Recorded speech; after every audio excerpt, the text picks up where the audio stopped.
In the dead of night, Isabel Evans, a 32-year-old paralegal, stared at a cryptic email on her laptop. "Check your mailbox. You'll regret ignoring this." Her heart raced as she stepped onto her Denver porch, the cold air biting. Inside the mailbox was a small, ornate box with no sender's name. Opening it, she found a flash drive labeled "Your Truth." What she'd uncover would unravel her life, expose a chilling betrayal, and force her to fight for justice without breaking the law.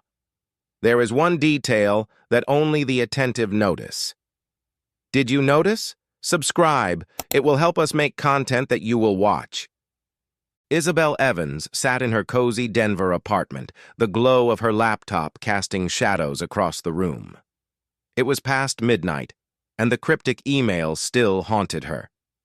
"Check your mailbox. You'll regret ignoring this." The words felt like a dare, a taunt from someone who knew her too well. At 32, Isabel was no stranger to pressure. Her job as a paralegal at Harper & Klein demanded precision and grit, but this was different. This felt personal. She pulled on a jacket and stepped onto her porch, the May air sharp against her skin. The mailbox creaked as she opened it, revealing a small, ornate box with no return address. Her fingers trembled as she lifted the lid. Inside was a flash drive, its label scrawled with 2 words: "Your Truth." Her pulse quickened. Who would send this? And why now? Back inside, Isabel plugged the drive into her laptop, her curiosity outweighing her caution. A single video file appeared. She clicked play, and grainy footage filled the screen. A dimly lit office, unmistakably the one at Harper & Klein. Her boss, Gregory Klein, stood with a woman Isabel recognized, Lillian Voss, a senior partner known for her ruthless ambition. Their voices were hushed, but clear. "We can't let her dig deeper," Lillian said, her tone icy. "Isabel's too smart. She's already asking about the Dawson case." Gregory nodded, his face tense. "I'll handle it. A few tweaks to the records, and she'll be out before she knows what hit her." Isabel's stomach dropped. The Dawson case, a high-profile lawsuit against a pharmaceutical giant, was her biggest project. She'd spent months uncovering discrepancies in the company's safety reports, evidence that could save lives. Were they planning to frame her? Sabotage her work? The video cut to black, but a text file popped up next. "They're setting you up. Act fast." Her mind raced. Gregory had always praised her diligence, but lately he'd been distant, assigning her busy work. Lillian, meanwhile, had never hidden her disdain, dismissing Isabel's findings as overzealous. Was this why? Were they burying the truth to protect their client and their profits? Isabel's phone buzzed, snapping her back to reality. A text from an unknown number. "Meet me at Civic Center Park, 6 a.m. Come alone." Her first instinct was to call her fiancé, Nathan Reed, a high school history teacher who grounded her through life's storms. But Nathan was visiting his parents in Boulder, and she didn't want to worry him, not yet. She needed answers. Sleep eluded her that night. By 5:30 a.m., she was at Civic Center Park, the Denver skyline looming under a gray dawn. A man approached, his hoodie obscuring his face. "You're Isabel?" he asked, voice low. She nodded, clutching her pepper spray. "Who are you? Did you send the drive?" "Call me Finch," he said, glancing around. "I used to work IT at your firm. I saw what they're doing. They're falsifying records to discredit you. If you don't act, you'll lose your job, and worse." "Why help me?"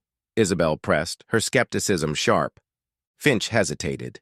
"Because I know what it's like to be silenced. Check the drive again. There's a hidden folder with emails. They prove everything." Before she could respond, Finch vanished into the crowd. Back home, Isabel found the hidden folder. Dozens of emails between Gregory, Lillian, and an unknown contact labeled Fixer. They discussed altering case files, planting errors under Isabel's name and ensuring the Dawson case collapsed. One email chilled her. If she pushes, we'll make sure she's unemployable. Rage simmered in Isabel's chest. This wasn't just about her job, it was about justice for the families harmed by the pharmaceutical company's negligence. She couldn't let them win, but confronting Gregory and Lillian directly was too risky. She needed a plan, one that stayed within the law. That afternoon, she met her best friend, Carla Ortiz, a journalist at the Denver Post, at a crowded cafe. "You look like you've seen a ghost," Carla said, pushing her glasses up. Isabel slid the flash drive across the table. "This is bigger than me. They're sabotaging a case that could save lives. I need your help to expose them. Quietly." Carla's eyes widened as Isabel explained. "This is explosive but dangerous. If they're this desperate, they'll come after you." "I know," Isabel said, her voice steady. "That's why I'm not backing down." As they parted, Isabel felt a flicker of hope, but that night her apartment door rattled, as if someone was testing the lock. Her heart pounded. Was she being watched? The stakes were higher than she'd imagined, and the truth was only the beginning. Isabel Evans barely slept. The memory of her apartment door rattling in the dead of night etched into her mind. By morning, her Denver home felt less like a sanctuary and more like a stage where unseen eyes watched her every move. At 32, she'd faced tough cases as a paralegal, but this was personal, a plot to frame her, bury the Dawson case, and silence the truth about a pharmaceutical giant's deadly negligence. The flash drive, labeled Your Truth, was her only weapon, and she intended to wield it carefully. At Harper & Klein, the law firm's sleek office buzzed with its usual rhythm, but Isabel felt like an outsider in a den of wolves. Gregory Klein, her boss, greeted her with a practiced smile. "Isabel, those Dawson files need rechecking. Errors keep popping up under your name." His tone was casual, but his eyes lingered, searching for a crack in her composure. "On it," she replied, forcing a nod. Her skin crawled. The emails from the flash drive confirmed Gregory and Lillian Voss were planting those errors to discredit her. She needed evidence to expose them, but every move felt like stepping through a minefield. At her desk, Isabel accessed the firm's database, cross-referencing the tampered Dawson files with the emails Finch had provided. Her heart sank as she spotted a pattern. Key safety reports she'd flagged were altered to downplay the drug's risks. Worse, her digital signature was attached to the changes, forged. If this went public, she'd be blamed, her career ruined. She copied the files to a secure cloud drive, her fingers trembling. Time was running out. Her phone buzzed with a text from Carla Ortiz, her journalist friend. "Found something on the fixer. Meet me at Union Station, 3 p.m. Isabel's pulse quickened. Carla's knack for digging up dirt was unmatched, but meeting in public felt risky. Still, she couldn't do this alone. At Union Station, the historic terminal hummed with travelers. Carla sat on a bench, her laptop open, her expression grim. "The fixer's real name is Victor Hayes," she whispered, sliding a printout to Isabel. "Ex-corporate investigator, now a hired gun for dirty jobs. He's been paid through an offshore account linked to your firm's client, PharmaCore." Isabel scanned the document, her stomach twisting. Hayes had a history of intimidating whistleblowers, anonymous threats, break-ins, even staged accidents. Was he behind the door rattling last night? "Carla, this is bigger than I thought. They're not just framing me. They're protecting a cover-up worth millions." Carla leaned closer. "I'm pitching this to my editor, but we need hard proof. Keep digging, but watch your back. Hayes doesn't play nice." As Isabel left, a man in a gray coat lingered nearby, his gaze too deliberate. She quickened her pace, her heart hammering. Back at her apartment, she installed a security camera and double-checked the locks. Paranoia was setting in, but she couldn't afford to be careless. That evening, Nathan Reed, her fiancé, called from Boulder. His warm voice steadied her. "You sound tense, Iz. Everything okay?" She hesitated, then told him about the flash drive and the plot. Nathan's tone hardened. "You're not doing this alone. I'm coming home tomorrow. We'll figure this out together." His support was a lifeline, but Isabel knew the next step was hers. She reopened the flash drive and found a new file Finch had mentioned, a recorded call between Lillian and Hayes. Lillian's voice was sharp. "She's getting too close. Plant something in her office. Make it personal." Hayes replied, "Consider it done. She'll wish she never opened that case." Isabel's blood ran cold. They were escalating. The next morning, she arrived at work to find her desk drawer ajar. Inside was a forged memo, supposedly from her, admitting to falsifying Dawson data for a bribe. Her name was typed at the bottom, but the handwriting wasn't hers. She snapped photos, her mind racing. They were building a trap, and she was the prey. She called Finch, using the burner number he'd given her. "They planted a fake memo," she said, her voice low. "What's their endgame?" Finch's tone was urgent. "They want you fired and disgraced before you can blow the whistle. Check the firm's server logs. I left a back door. Use my old credentials. You'll find proof of who's altering files." Following his instructions, Isabel accessed the server logs late that night, her apartment lit only by her laptop's glow. The logs revealed Lillian's account had modified the Dawson files, time-stamped after hours. It was a smoking gun, but exposing it would mean risking everything. She needed a legal strategy, one that wouldn't let them slip away. As she saved the evidence, her security camera app pinged. The feed showed a shadowed figure outside her door, testing the handle. Her breath caught. She dialed 911, whispering her address. The figure vanished before police arrived, but the message was clear. They knew she was fighting back. Isabel Evans gripped her coffee mug, the warmth doing little to calm her nerves. The security camera footage from last night, a shadowy figure testing her apartment door, played on a loop in her mind. At 32, she'd handled high-stakes cases as a paralegal, but this was a personal war. Her bosses at Harper & Klein, Gregory Klein and Lillian Voss, were framing her to bury the Dawson case, a lawsuit exposing a pharmaceutical giant's deadly drug. The flash drive labeled "Your Truth" had given her evidence, but every step forward felt like a step toward a cliff. The Denver morning was crisp as Isabel met Nathan Reed, her fiancé, at a quiet diner near her apartment. His high school teacher's calm was a stark contrast to her frayed edges. "Iz, you can't keep going alone," Nathan said, his brown eyes searching hers. "This Victor Hayes guy sounds dangerous."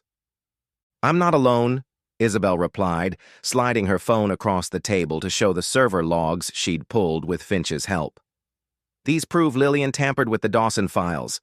If I can get this to the right people, I can expose them legally." Nathan frowned. "But they're already planting fake memos. What if they escalate? That figure at your door?" "I've got a plan," she cut in, though her voice wavered. "Carla's working on a story and I'm meeting a lawyer today. We'll build a case they can't ignore." The lawyer was Rachel Kim, a former colleague who'd started her own firm specializing in whistleblower cases.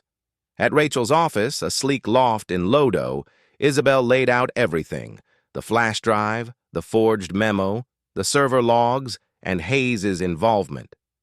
Rachel's sharp gaze didn't waver. "This is a slam dunk for a civil suit," she said, tapping her pen. "But PharmaCorp's got deep pockets. They'll bury you in legal fees unless you go public strategically." "How?" Isabel asked, her mind racing. "File a formal complaint with the state bar and the FDA," Rachel said. "The emails and logs are enough to trigger an investigation, but you need to protect yourself. Hayes is a wild card." Isabel nodded, but a chill ran through her. Protect herself how? She'd already upgraded her locks and kept her evidence on an encrypted drive, yet the sense of being watched never left her. Back at Harper and Klein, the air felt thicker, every glance from a colleague laced with suspicion. Gregory called her into his office, his smile too tight. "Isabel, we're auditing the Dawson files. Found some irregularities tied to your account. Care to explain?" Her heart pounded, but she met his gaze. "I'd love to see those files. Maybe we can clear this up together." Gregory's smile faltered. "We'll handle it. Just focus on your other cases." She left his office, her resolve hardening. He was baiting her, but she wouldn't crack. That afternoon, she slipped into the server room during lunch, using Finch's credentials to download more logs. One entry stopped her cold, a file transfer from Lillian's account to an external IP tagged with Hayes's name. They were feeding him her work, her notes, her emails. She was being tracked. Her phone buzzed with a text from an unknown number. "Back off, or your fiancé pays."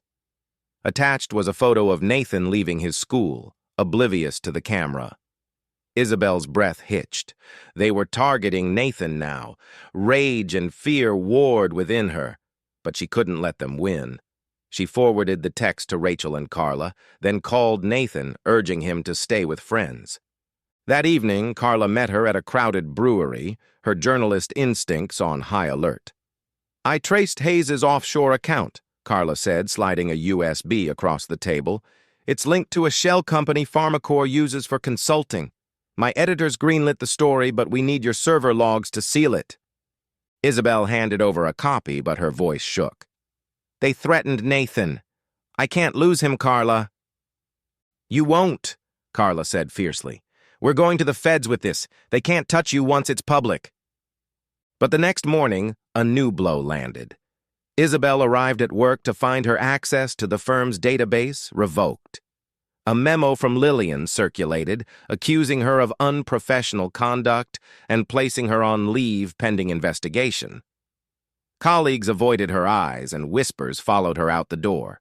The trap was closing. Desperate, she called Finch. "They've locked me out," she said. "What do I do?" "Check your email," Finch replied. "I sent you a backup of the firm's audit trail. It shows who revoked your access and when. Use it." The audit trail was gold. It pinned Lillian as the one who'd blocked her, hours after Isabel downloaded the logs. But as she saved the file, her apartment's power cut out, plunging her into darkness. Footsteps echoed outside, deliberate and slow. Her heart thundered. Was it Hayes? She grabbed her phone, ready to call 911, but the footsteps faded. The power flickered back on, leaving her trembling. They were toying with her, testing her resolve.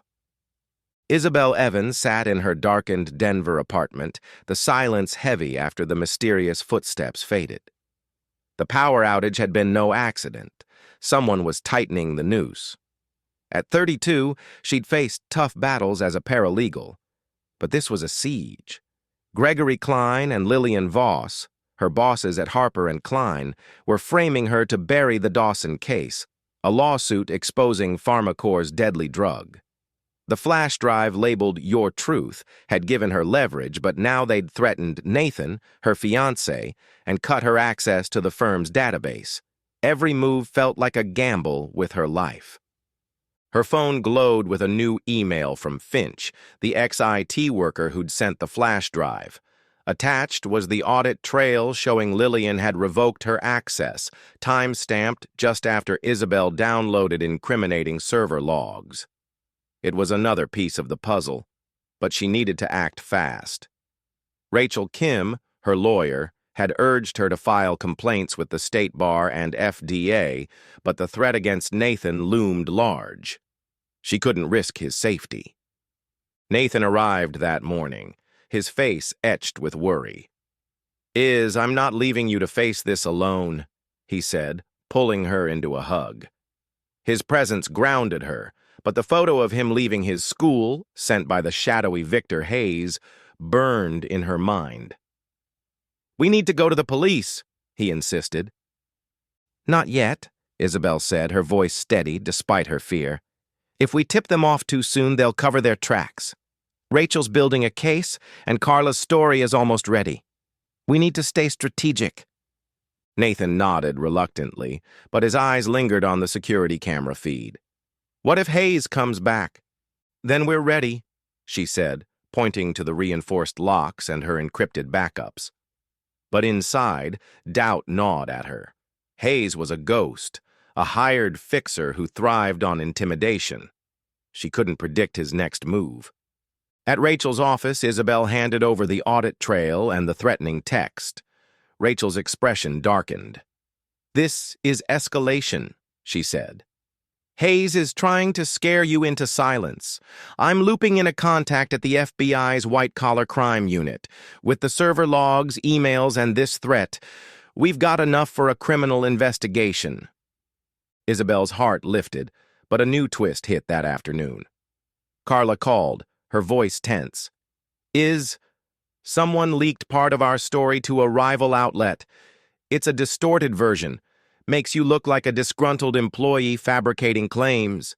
My editor's furious and we're scrambling to counter it. Isabel's blood ran cold. They're trying to discredit me before we go public. Can you trace the leak? Working on it, Carla said. But you need to watch your back. This smells like Hayes. The leak was a gut punch.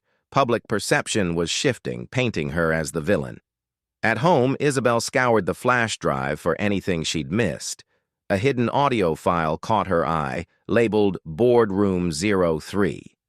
She played it, and Gregory's voice filled the room.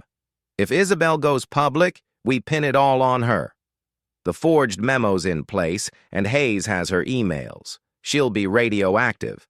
No firm will touch her. Lillian's laugh followed. And PharmaCorp's ready to settle the Dawson case quietly. No one will care about her truth when we're done. The recording was dynamite, but using it meant exposing Finch's illegal access to the firm's systems. Isabel wrestled with the moral dilemma. Break the law to expose the truth or stay clean and risk losing everything? She chose the latter, trusting Rachel's legal strategy. That night, a new email arrived from an anonymous account. Drop it, or Nathan's school gets a surprise. Attached was a blueprint of Nathan's classroom, with exits marked.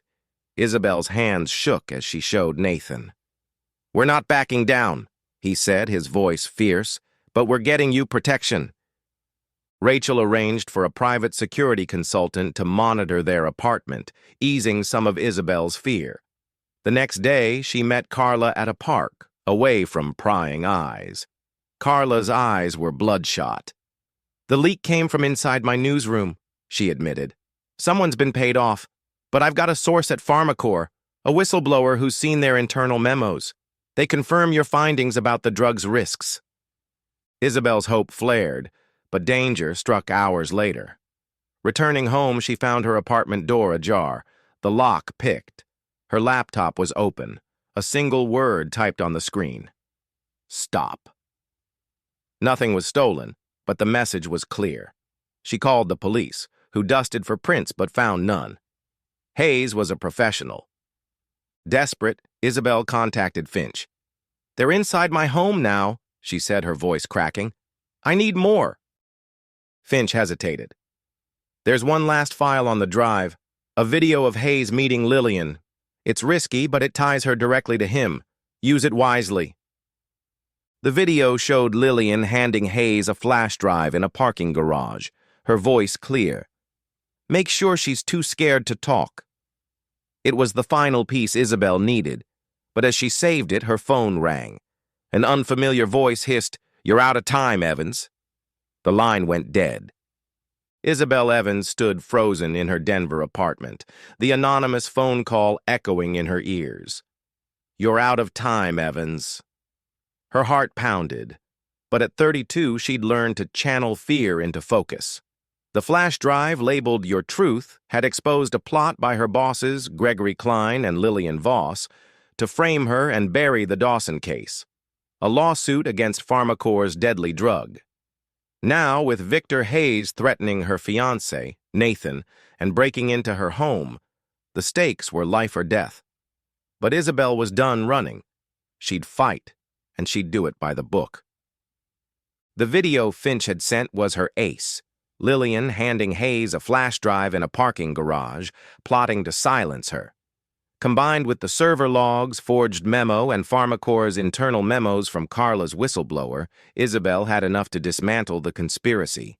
Rachel Kim, her lawyer, was ready to file complaints with the State Bar, FDA, and FBI, but timing was critical. One wrong move, and Hayes could strike. Nathan, back from hiding at a friend's, refused to leave her side. "We're in this together, he said, his voice steady despite the blueprint of his classroom sent by Hayes. Isabel nodded, drawing strength from his resolve. They met Rachel at her Lodo office, where a federal agent, Special Agent Torres, waited. His no-nonsense demeanor was reassuring. "Your evidence is compelling," Torres said, reviewing the files. "The forged documents, server logs, and that video tie Klein, Voss, and Hayes to a criminal conspiracy. We're launching a formal investigation, but we need you to testify." Isabel's stomach twisted. Testifying meant going public, exposing herself to Pharmacor's wrath. But the faces of the Dawson case victims, families poisoned by a drug the company hid, flashed in her mind. "I'm in," she said, her voice firm. Carla's story hit the Denver Post that morning, a bombshell expose detailing Pharmacor's cover-up and the firm's attempt to frame Isabel. The distorted leak had been countered, and public outrage grew.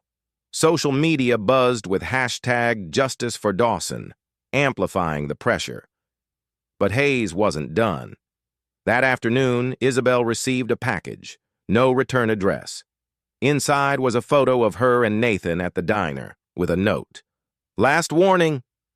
She handed it to Torres, who tightened security around her apartment. "Hayes is desperate," he said. "Desperate men make mistakes."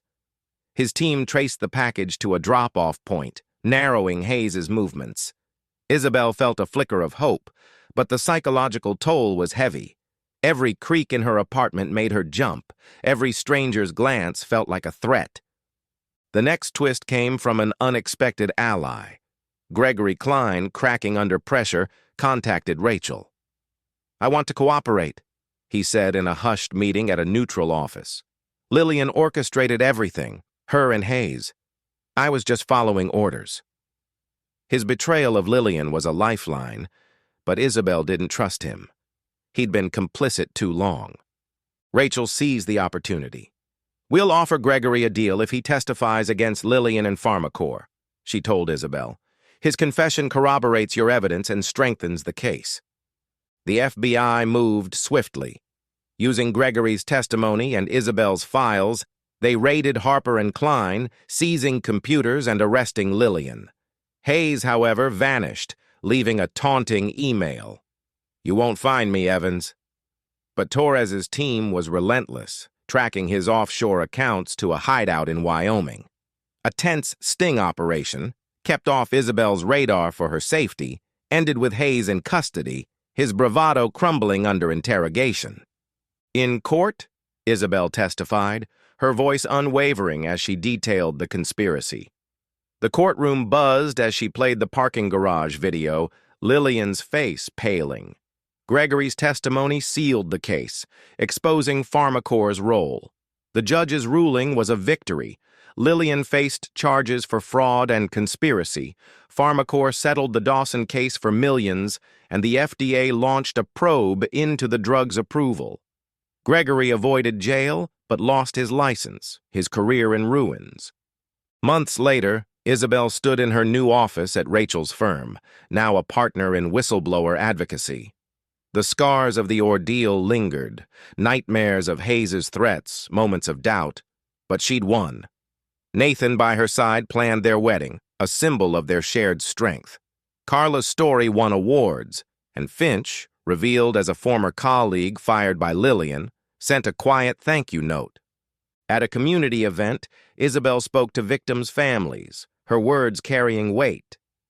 Justice isn't easy, she said, but it's worth fighting for, lawfully, together. Across the room, Nathan smiled, proud. Lillian and Hayes faced prison, their actions exposed. The Dawson families found closure, and Isabel found purpose. The flash drive, now in evidence, had unraveled a lie and woven a new path, one of truth and healing.